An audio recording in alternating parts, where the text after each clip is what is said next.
Enough is enough. I have had it with these monkey fighting goths on this Monday through Friday plane.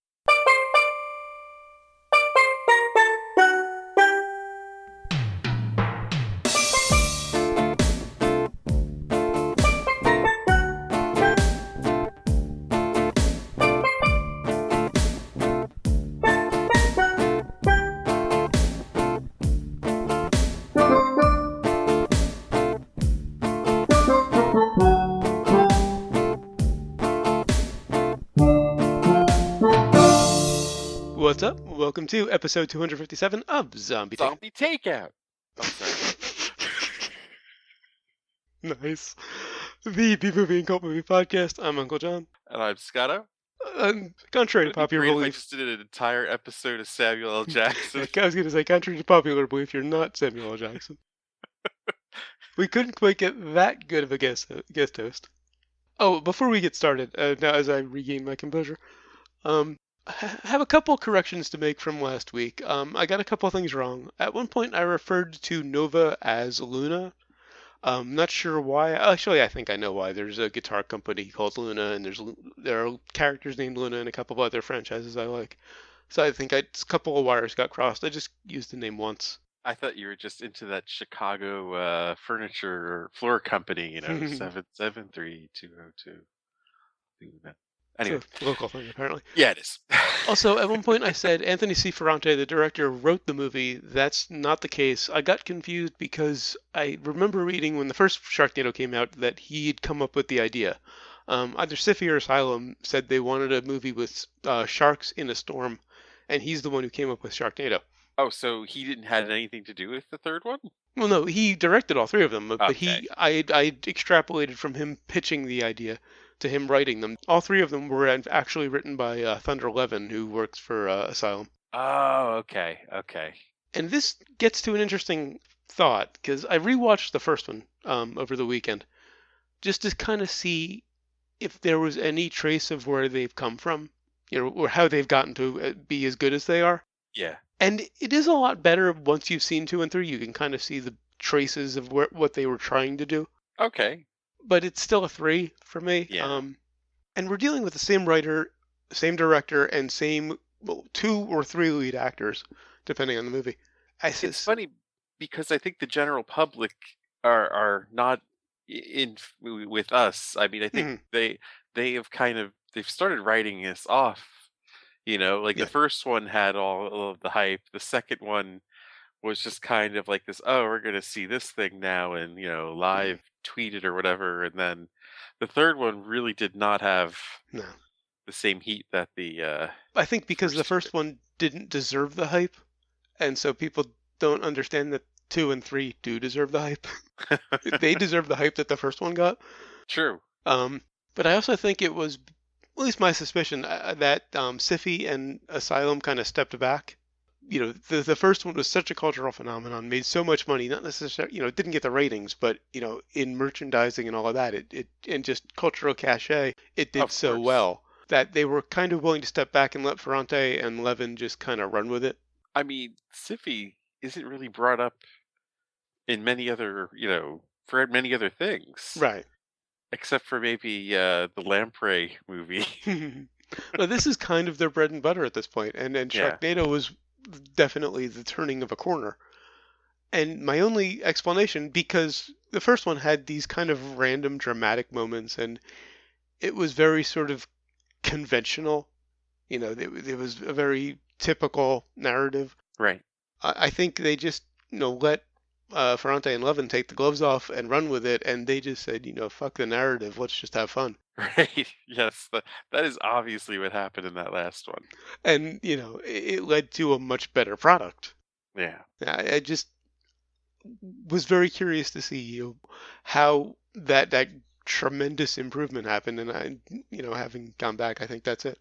Anyway, enough about Sharknado, and without any further ado, on to this week's movie, which is from 2001, Turbulence 3, Heavy Metal, continuing our Part 3 three-parter. Of course, that brings us to the impromptu plot summary, sponsored by Rutger, Hauer, and Joe Mantegna. A paycheck's a paycheck. And also brought to you by Pointless Metal Scans. If it goes off, you actually need to do something else. Maybe take it off and put it on the little tray. Just a Yeah, thought. Uh, so we obviously have another September 10th movie. Yes. And this was, I was like, probably the most glaring September 10th movie you can see. Oh yeah. At least it was actually made before September 11th, unlike uh, the the Left Behind movie, which was Right. actually made after it, hmm yet still had the feel to it. Right. But anyway, we have we have what they called a death metal band, Well, they said death rocker, Death Rocker. and I looked Okay, it up, and death rock is actually a thing. okay, all right, all right. I was very confused by It's that. kind of a offshoot of punk, with kind of like a psychobilly angle to it. That wasn't what they were playing though. No, it's death rock is basically goth and punk. That's the combination. Okay, all right, all right. But I still thought I not what could they have were doing in the movie. I could have sworn I heard the words death metal though, and I No, was they kind of were like, referred to as a what metal the band at one fuck? point. Yeah. But anyway, they decide they're to have their final concert, or was it even their final concert? I don't think it was their final. I think it You're was right. just a big You're right. promotion. It was just a promotion that they were going to have a concert on an airplane. Mhm. So Goths on a plane. so they're going to have this concert with very limited seating Mhm. on an airplane. Well, I kind of got the impression it was more of like a raffle or a first come first serve, very expensive kind of thing for the hardcore fans. All right. And and of course it was going to be on this newfangled thing, the internet. They were going to broadcast it. It was going to be the highest rated webcast ever, or even I think they maybe even said the first live webcast Okay, for ever 2001, made. that I'll believe. I think I will too. Yeah, not much was going on. Mhm. This was like 2000, I think. Oh yeah, it was probably filmed in 2000. It was Yeah. put out in 2001. So I mean, it could have been the biggest. hmm I don't know. Could have YouTube been the first. was, very small potatoes back then. YouTube didn't exist actually that till about 2005, 2006. Oh, you're right. You're right. 10th anniversary wasn't that long Yeah, ago. Um, 2005. Yeah. So it was actually, I think the webcast angle may have been a bit of science fiction. I don't think that was a thing in 2001. and if you're wondering why I'm stalling with this plot summary, it's because there really isn't much to say. No. The the theatrics suddenly turn real, of course. The plane is pretty much hijacked by this cult. Uh, one of them masquerading as the lead singer of the hmm band, and they of course they talk to the FBI. The FBI, who has a rogue agent who decides to go out and bust a hacker in the middle of this, and Well, I kind of got the impression they were already working on that case when the plane thing happened. well, right, right. They were working on the case. She makes the bust as the plane thing happens, and then informs her superiors of the plane thing, despite 4 million people already watching it Yeah, online. happening live online. Yeah, you'd think they would already know. Woo! But then again, September 11th did happen a year after this, so maybe they don't know everything. Mhm. Um, And but this anyway, really felt like it was made in the early 90s anyway. oh yeah, definitely.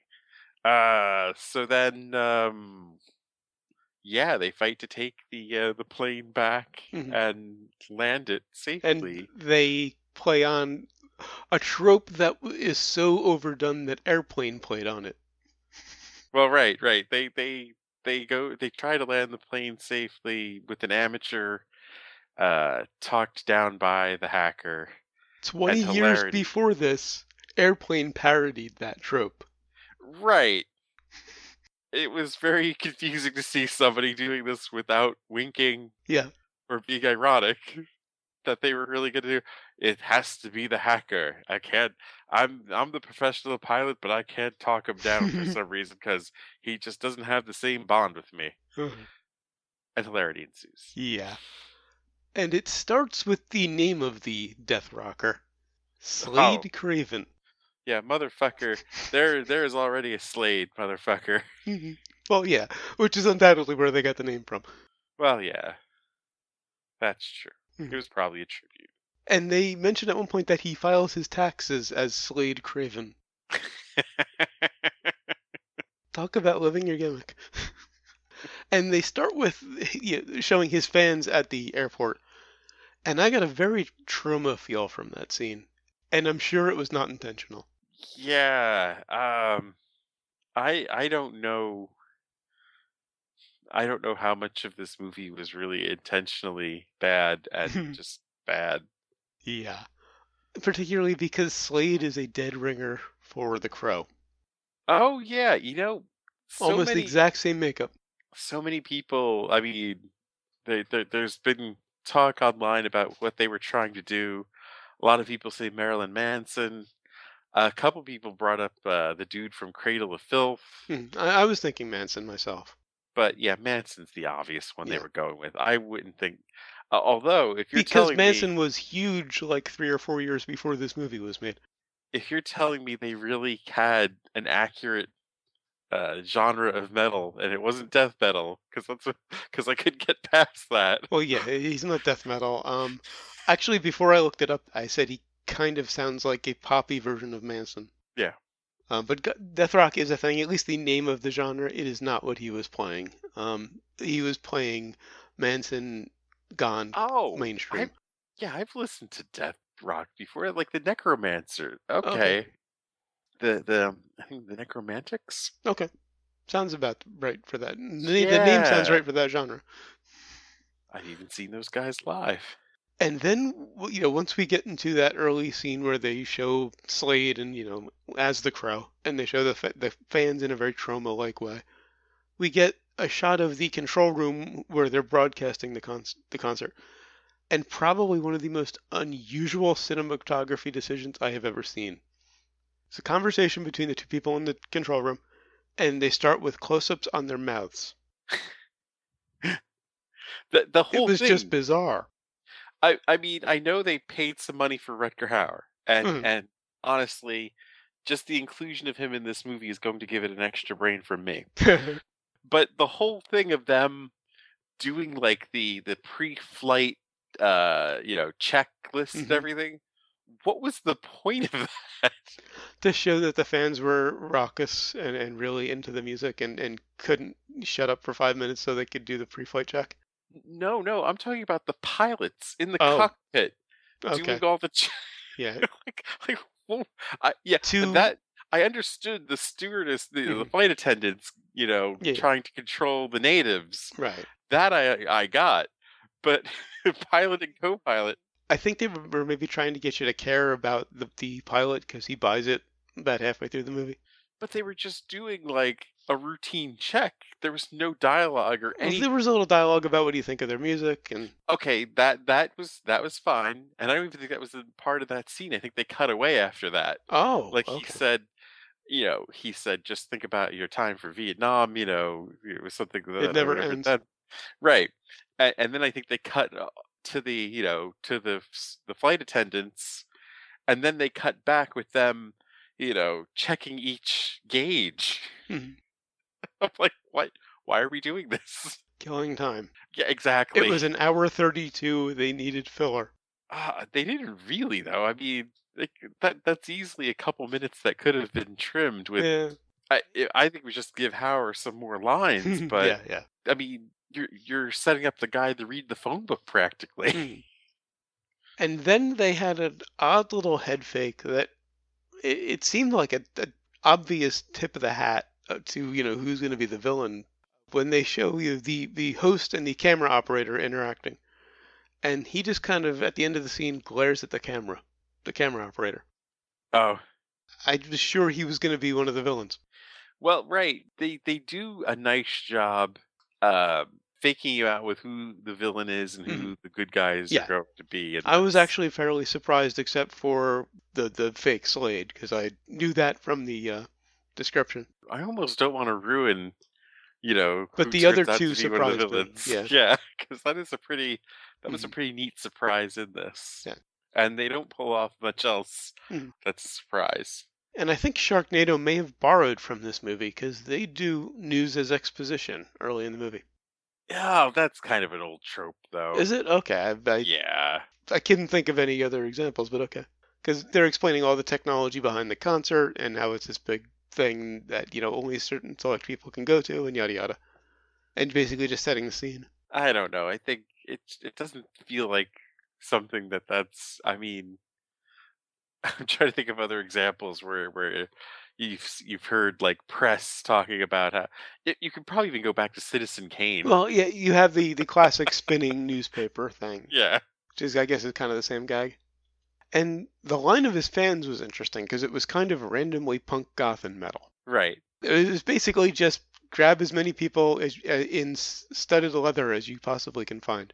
I think that was pretty obvious with the whole point of what they felt about the genre in itself. hmm It was kind of nondescript to them. It was just, minor chords and loud guitars and leather, and it's all the same. Oh, it's not the crow that Craven looked like. Okay. It was Antonio Banderas in Interview with the Vampire. Okay, there's another one. The crow he had, no, it was a little bit Joker. Oh, okay, he had the lips and the eyes done. Okay, Yeah, it's been a while. And I was thinking of Sting from the WCW in the makeup, but I didn't know if he had changed it from the Crow. but yeah, it was very unoriginal hmm makeup. Yeah, because Slade was just white face. Yeah, Oh, one thing I do have to give it credit for, the computer interfaces were actually very realistic for 2001. A lot of Visual Basic, a lot of, overly animated backgrounds, way before we got tasteful with anything.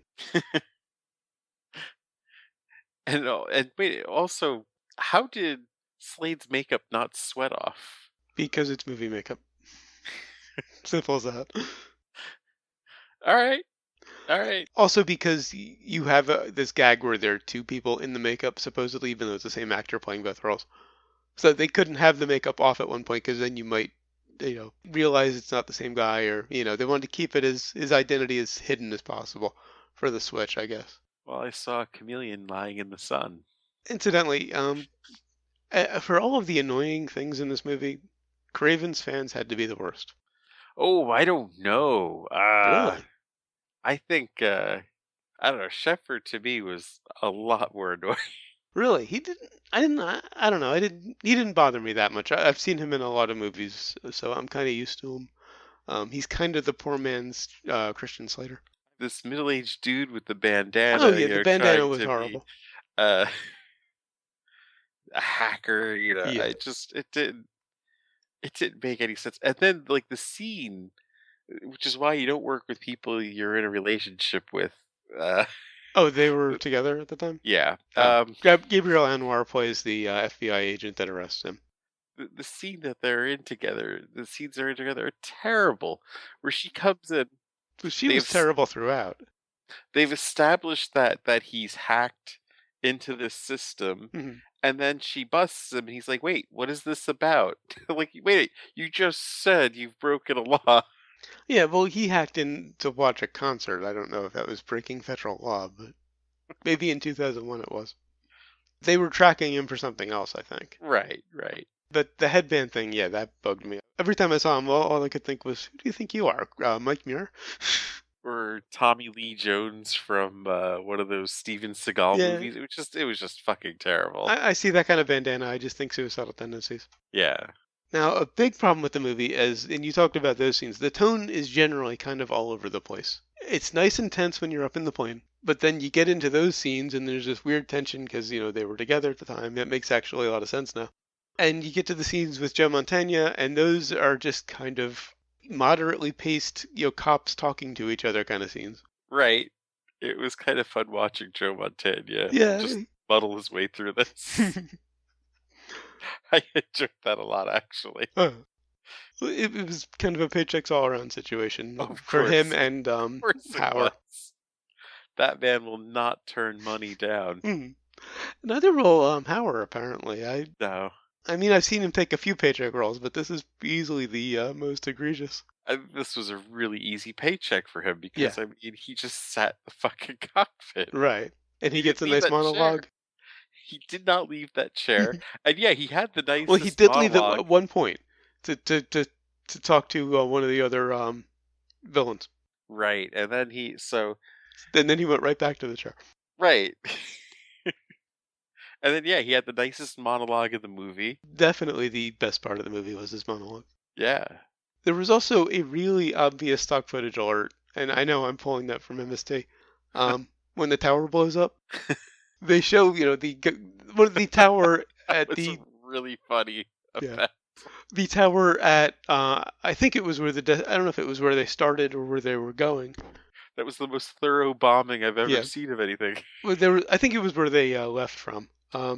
There was a bomb there to kind of cover the tracks, and you see the inside of the tower, and there's some nice yelling and some nice flame effects and some stuff moving, and then they cut to this so obvious stock footage shot. Right. Like these explosions with like the tower kind of in front of them. Hmm. But like if you were just blowing up the tower, you would just bomb the tower. Yeah, Instead they bombed all around the yeah, they tower. blew the entire structure into tiny Yes. little pieces. Right. Slight overkill. It's ridiculous. Now, how many tropes do you think were in this movie? Oh man. I was waiting for him to say, I've got to concentrate, concentrate, concentrate. Yeah. We have the hacker. We've got the death metal band, or heavy metal tropes. We've got the cop tropes, of not believing the subordinate officer. We also have the criminal turning out to be a good guy. Of course, yeah. Oh, and we have the Satanists. The hijackers were Satanists Well, yeah. who were trying to crash the plane into a church in eastern Kansas because it was supposedly a gateway to hell. Come for the boredom, stay for the unholiness. Mhm. And they actually went for the talked down landing. Oh, Easily the biggest facepalm in the entire movie. my my note when I said in my notes, like this was going great until the hacker said, "I will." Yeah. I almost feel like I should respect it for having the balls to go there and do that trope. And I would have if they had winked a second. I don't know. I don't know. I think it made it more enjoyable that they were really. I mean, it was just something like I've just discovered this thing for the first time kind of feel to it, Yeah, and it's like, oh, really? yeah. I will say it got a bit better when Slade broke character. When he wasn't, brooding death rock guy. He was Oh just yeah. kind of himself trying to, fix the situation. It got a lot better. Once they established that that wasn't the real Slade, Mhm. Right. it got better. And it was interesting seeing a fight between two characters played by the same actor. That's something I haven't seen since like old 60s TV shows. He just needed the golden pitchfork thing Mhm. gun. Yeah. Oh, and was anybody ever supposed to believe that the plane had actually crashed? Oh, I don't know. There's this thing when, Slade has to land the plane, of course, with the hacker talking him down. And everything, Which all the just let communications. that sentence sink in for a bit. Yeah. The Death Rocker has to land the plane while the hacker talks him down. Because the hacker played a lot of flight Yeah. simulators. Yet he was never actually using the joystick. No, and he would tell him to flip things as if, oh yeah, you're Mhm. just gonna do that. And then like would say it's that thing over there and Right. describe it what he's supposed to do. Yeah. When they mentioned the flight simulator thing and they showed the joystick, I kind of figured, it would be an interesting twist on it because he would be controlling it to some extent. No, he just played the tower operator who was talking him down. The old trope. Well, yeah, I thought he was gonna hack the plane. Because they mostly do fly themselves, Yeah. except for landing and takeoff, of course. But no, it was the trope to the letter. And just as they're touching down, all of the communications to the plane cut out, and there's this, did they crash moment. It was so obvious that they didn't. I mean, it would have been a five brain if that was it. They all died in a Yeah, fiery wreck. if they just crashed and that was the end of the movie. You are right. This would have gotten a 5 brain if that had happened. There's no doubt about it. But Oh, no, it was just, of course, the obvious communications glitch. and they come back and Slade's celebrating and everybody in the cabin is Yay! cheering and Ewok dance, and I yeah, mean, yeah, it's just exactly. yeah. I was just waiting for the inflatable ramp to come out of the plane because they missed that trope. Well, they needed the inflatable autopilot too. Oh, yeah, yeah, of course. Now, just one bit of trivia. This was the last film released by Trimark Pictures. And I definitely remember Trimark from the 90s, and I thought there was some decent stuff under their belt, but no, there were a lot of kind of almost B, mainstream but not quite B movies. Huh. And apparently they were Lionsgate. They merged with Lionsgate. That's what it was. They didn't Oh. go out of business per se, although they should have after this. On to sequels and remakes. On to sequels and remakes. No sequels, thankfully, because this is the third sequel in the I have to look up the name, Turbulence series. Couldn't even remember the name of the series. Now, what were the other two like? The first one was actually a mainstream feature. It starred Lauren Holly, who was famous for about 10 minutes in the 90s because she was Yeah. married to Jim Carrey. Two was called Fear of Flying. I don't remember anything about it. I think it got a theatrical release. I vaguely remember seeing ads. I see. The first one had Ray Liotta. Oh yeah, Jennifer Beals was in the second one. I only know that because I watched this on YouTube, and that was up next was the second one. I don't even see Turbulence 2 on IMDb. Oh, there it is. But it doesn't come up unless you actually enter it. Yeah. So in the first one we have Lauren Holly and Ray Liotta, and then Jennifer Beals, and then Craig Sheffer again. Craig Sheffer and Rutger Tom Hauer and Joe Berenger. Mantegna. Oh no, the second one, Tom Berenger. Yeah, Tom Berenger was in the second one. Yeah. And Jennifer Beals. Yeah. So yeah, I think that pretty much says it all for the series. So they have absolutely nothing to do with each other. No, they're just plain drums. Hijacks, yeah. And then after September 11th, it was like, hey, let's not do that again. Yeah. Well, then this was the last film released by the studio, so they couldn't very well do that again, even if September 11th hadn't happened. Right, who owns the rights? Why would you bother getting the rights to this? I mean... Yeah. Obviously, no one should ever remake these films. Well, and nobody's going to because of September 11th, of course. You don't think Asylum could remake this? Oh, that would be amazing. Forget the rest of the series because it doesn't matter. They're all standalone. Yeah. Asylum remaking this would be a thing of beauty. I mean, you'd have to get, a Michael Hayes. And of course, Manson would have a cameo. Manson in a cameo definitely. as a music critic, talking about how much the band sucks. All right, on to Brains. On to Brains. For a while... Sorry, Robert Hayes. Yes. For most of the movie, I was thinking of, suggesting the title once again, because I've suggested this a number of times, Mediocrity, the movie. For most of it, it was a dead 2.5, boring, mediocre, but like I said, it got a little better toward the end. Rutger Hauer had a great monologue, so I'm going to go 3. I had a lot of fun watching this. It's just such a train wreck.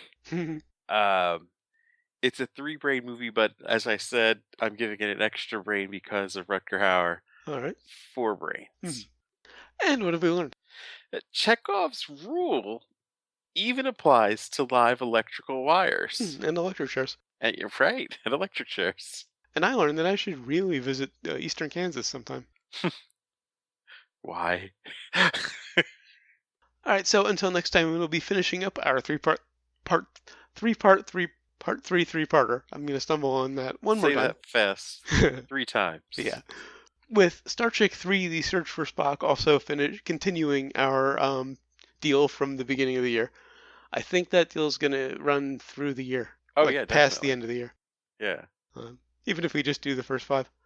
Until then, go to zombietakeout.com, check out the album art, the episode description, of course, the episode itself, which you're already listening to. Links to find us on Facebook, Twitter, Google+, and YouTube. Links to subscribe via RSS and iTunes. Please leave us a rating and a review on iTunes. We'd really appreciate it.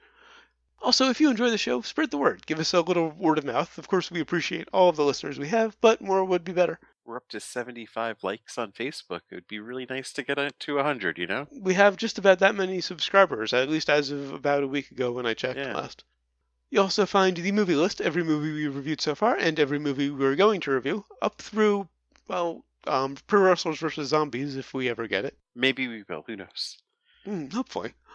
The request form, if you've got a movie you'd like to hear us review, please leave it on the request form. We'll get to it. Oh, I forgot to mention, this was actually a request, but I couldn't find out who did it, who requested it, because it was before I'd cleared everything out of there the first time.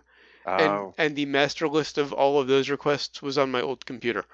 But thank you so much for Yes, requesting it, whoever did it. It was yes, a lot of fun. and if you're listening, let us know. Post on Facebook in Yeah, the comments. sorry. Let us know who you are so we can credit you next time. Right. And of course, the recommendations list. This never had a chance. I think it's a train wreck I could recommend. Okay, that's surprising. Yeah. It's rare for you to go higher than me. You can also email us, zombietakeout@gmail.com, or leave us a voicemail at 414-368-CTO1, or for the alphanumerically challenged. You can go fuck yourself. 414-368-9861. Of course, always remember that you'll always be calling from the middle of Milwaukee, and until next time, always remember, never forget, wherever you go in life, there you are. Can I go now?